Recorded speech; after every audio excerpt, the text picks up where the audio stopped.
Silver line പദ്ധതി നിലവിലെ സാഹചര്യത്തിൽ കേരളത്തിന് ഗുണം ചെയ്യാത്തതുകൊണ്ടാണ് ഇപ്പോൾ പദ്ധതിയെ എതിർക്കുന്നതെന്ന് ബിജെപി സംസ്ഥാന ജനറൽ സെക്രട്ടറി സി കൃഷ്ണകുമാർ. അതിവേഗ റെയിൽ പദ്ധതിയിൽ നിന്നും പാലക്കാടിനെ ഒഴിവാക്കിയതിൽ പ്രതിഷേധിച്ചുള്ള സി കൃഷ്ണകുമാറിന്റെ 2 വർഷം മുമ്പുള്ള ഫേസ്ബുക്ക് പോസ്റ്റ് സമൂഹമാധ്യമങ്ങളിൽ ചർച്ചയാകുമ്പോഴാണ് കൃഷ്ണകുമാറിന്റെ പ്രതികരണം. സിൽവർ ലൈൻ പദ്ധതിക്കെതിരെ വലിയ തോതിലുള്ള സമരങ്ങൾ നടക്കുന്നു. അതിന്റെ സർവേയുമായി ബന്ധപ്പെട്ടുകൊണ്ടുള്ള സമരങ്ങൾ നടക്കുന്നു. ഈ സമയങ്ങളിൽ പ്രതിപക്ഷ പാർട്ടി നേതാക്കന്മാർ മുൻപെടുത്ത നിലപാടുകളാണ് ഇപ്പോൾ ഈ സിൽവർ ലൈനിനെ എല്ലാം തന്നെ അനുകൂലിക്കുന്ന ആളുകൾ സോഷ്യൽ മീഡിയയിൽ വലിയ ചർച്ചയാക്കുന്നത്. കഴിഞ്ഞ ദിവസങ്ങളിൽ ബിജെപിയുടെ സംസ്ഥാന ജനറൽ സെക്രട്ടറി സി കൃഷ്ണകുമാർ മുൻപിട്ട ഒരു പോസ്റ്റ് ഇപ്പോൾ വലിയ തോതിൽ ചർച്ചയാവുകയാണ്. ആ പോസ്റ്റ് ഇതാണ്. അത് അദ്ദേഹം ഇട്ടിരിക്കുന്നത് 2020 ജൂൺ 11 അന്നിട്ടിരിക്കുന്ന അതിവേഗ റെയിൽവേ പദ്ധതി പാലക്കാടിനെ ഒഴിവാക്കിയതിലുള്ളൊരു പ്രതിഷേധമാണ് അദ്ദേഹം രേഖപ്പെടുത്തിയിട്ടുള്ളത്. അതിൽ പൂർണ്ണമായും പറയുന്നത് കേരളത്തിലെ 2ാമത്തെ വ്യവസായ നഗരമാണ് ഉൾപ്പെടുന്ന ജില്ല പാലക്കാട്.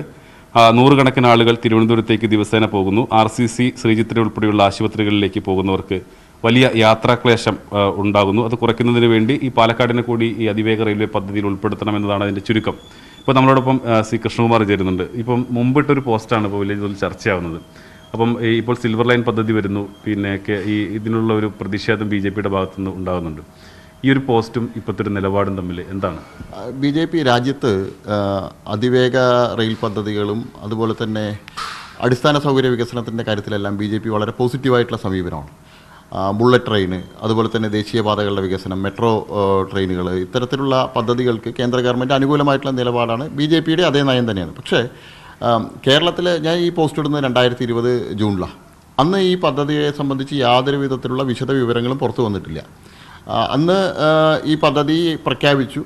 ഈ പദ്ധതിയിൽ അന്ന് മാധ്യമങ്ങളിൽ വന്ന ന്യൂസ് അനുസരിച്ച് പാലക്കാട് ജില്ലയിൽ കൂടെ കടന്നു പോകുന്നില്ല. പാലക്കാട് എന്നെ സംബന്ധിച്ചോളം ഇത്തരത്തിലുള്ളൊരു തിരുവനന്തപുരത്തേക്ക് പോവുക എന്നുള്ളത് മണിക്കൂറുകൾ എടുക്കുന്നതാണ്. അത്തരം അതിവേഗത്തിലുള്ള ട്രെയിനും മറ്റുമൊക്കെ പാലക്കാട്ടുകാർക്ക് ആവശ്യമാണെന്നുള്ള നിലപാടാണ് ഒരു പൊതുപ്രവർത്തകൻ എന്നുള്ളതിൽ. പക്ഷേ ഇന്ന് നടപ്പാക്കാൻ പോകുന്ന സിൽവർ ലൈൻ പദ്ധതിയെ സംബന്ധിച്ച് വ്യാപകമായിട്ടുള്ള ഈ രംഗത്തുള്ള വിദഗ്ധർ എതിരഭിപ്രായം പറഞ്ഞിട്ടുണ്ട്. അതിൻ്റെ സാങ്കേതിക വിദ്യയെ സംബന്ധിച്ച്, അതുണ്ടാക്കാൻ പോകുന്ന പാരിസ്ഥിതിക പ്രശ്നങ്ങളെ സംബന്ധിച്ച്, സാമ്പത്തിക ഭാരത്തെ സംബന്ധിച്ചൊക്കെ വലിയ അഭിപ്രായങ്ങൾ വിദഗ്ധരുടെ ഭാഗത്തുനിന്ന് വന്നിട്ടുണ്ട്. അതുകൊണ്ടാണ് BJP ഇന്ന് ഈ പദ്ധതി എതിർക്കുന്നത്.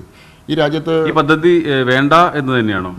തീർച്ചയായിട്ടും ഈ ഇത്രയും കോടിക്കണക്കിന് 1 ലക്ഷം കോടിയിലധികം വരുന്ന ഈ പദ്ധതി കേരളത്തിന് വലിയ സാമ്പത്തിക ബാധ്യത ഉണ്ടാക്കുന്നതാണ്. സാമ്പത്തികമായിട്ട് ബാധ്യത മാത്രമല്ല, പാരിസ്ഥിതികമായിട്ടുള്ള പ്രശ്നങ്ങൾ ഉണ്ടാക്കുന്നതാണ്.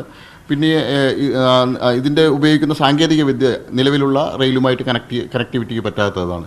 ഇതേ സമയത്ത് കേന്ദ്ര ഗവൺമെൻറ് ഇപ്പോൾ ഒരു പദ്ധതി പ്രഖ്യാപിച്ചിട്ടുണ്ട്. വന്ദേ ഭാരത് ട്രെയിൻ 200 കിലോമീറ്റർ സ്പീഡിൽ ഓടുന്ന ട്രെയിനുകൾ നിലവിലുള്ള റെയിൽപാത ഉപയോഗിക്കാം.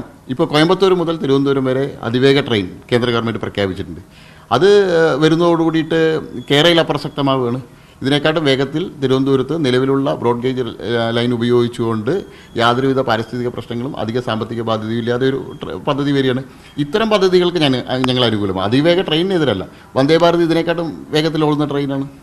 അപ്പോൾ ഈ പോസ്റ്റിൽ പറയുന്ന ആ നിലപാട് പൂർണ്ണമായും പിന്മാറി ഈ പദ്ധതി വേണ്ട എന്നുള്ളതാണ് കേരള സർക്കാർ. സിൽവർ ലൈൻ ഞങ്ങൾ അതിവേഗ ട്രെയിനോ ബുള്ളറ്റ് ട്രെയിനുകൾക്കോ അതുപോലെ തന്നെ മെട്രോ ട്രെയിനിനോ ഒന്നും എതിരല്ല. പക്ഷേ കേരളത്തിൽ നടപ്പാക്കുന്ന രീതി, ജനങ്ങൾ ആരും അറിയാതെ വീടുകളിൽ കടന്നു ചെന്ന് കല്ലിടുന്നതും, ജനങ്ങളെ വിശ്വാസത്തിലെടുക്കാതെ അവരുടെ ആശങ്ക പരിഹരിക്കാതെ ജനങ്ങൾ ഉന്നയിക്കുന്ന ചോദ്യങ്ങൾക്ക് മറുപടി പറയാതെ, മന്ത്രിമാർക്ക് പോലും മറുപടിയില്ലല്ലോ. മന്ത്രിമാർക്ക് പോലും ഇതിനെപ്പറ്റി, ഈ പദ്ധതിയെപ്പറ്റി വിശദമായിട്ടുള്ള കാര്യങ്ങൾ അറിയുന്നില്ല. ഇത്തരം പദ്ധതിയാണ് ഞങ്ങൾ എതിർക്കുന്നത് സിൽവർ ലൈനിന്. ഇപ്പോൾ അങ്ങയുടെ പഴയ പോസ്റ്റ് ഇപ്പോൾ സോഷ്യൽ മീഡിയയിലെല്ലാം ട്രോളാകുകയാണ്. ഇപ്പോൾ ഇടതുപക്ഷ ഇടങ്ങളിലെല്ലാം ഇത് വലിയ തോതിൽ ട്രോളാക്കുകയും പറ്റുന്നത് എന്താണ് ഇത് തോന്നുന്നത്? 2018 മഹാരാഷ്ട്രയിലെ ബുള്ളറ്റ് ട്രെയിനിനെതിരായിട്ട് CPM എടുത്ത നിലപാട്, CPM അവിടെ സമരരംഗത്താണ്. പാൽക്കർ ഡിസ്ട്രിക്റ്റിലും മറ്റും CPM സമരരംഗത്താണ്. സീതാറാം യെച്ചൂരിയെ പോലെയുള്ള ആളുകൾ ഇത്തരത്തിലുള്ള ട്രെയിനുകളെല്ലാം ജനങ്ങൾക്ക് ആവശ്യം പറഞ്ഞ പാർട്ടിയാണ്. ആ പാർട്ടിയാണ് കേരളത്തിൽ റെയിൽ നടപ്പാക്കാൻ പോകുന്നത്, സിൽവർ ലൈൻ നടപ്പാക്കാൻ പോകുന്നത്. CPMൻ്റെ ഇരട്ടത്താപ്പാണത്. അതായത് വിഷയങ്ങൾ മാറുമ്പോൾ അതിൻ്റെ നിലപാടുകളിലും മാറ്റം വരും എന്നുള്ളതാണ്. ഇവിടുത്തെ സാഹചര്യത്തിൽ, കേരളത്തിലെ ഇന്നത്തെ ഈ സാഹചര്യത്തിൽ കേരളത്തിന് അനുയോജ്യമായിട്ടുള്ള പദ്ധതിയല്ല ഇപ്പോൾ നടപ്പാക്കാൻ പോകുന്ന സിൽവർ ലൈൻ DPR അനുസരിച്ചുള്ള പദ്ധതി.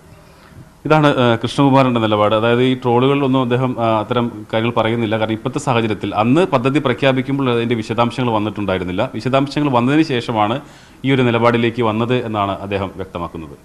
ക്യാമറാമാൻ പ്രജിത് കോങ്ങാടിനോടൊപ്പം പ്രസാദ് മിശ്ശേരി, ന്യൂസ് 18.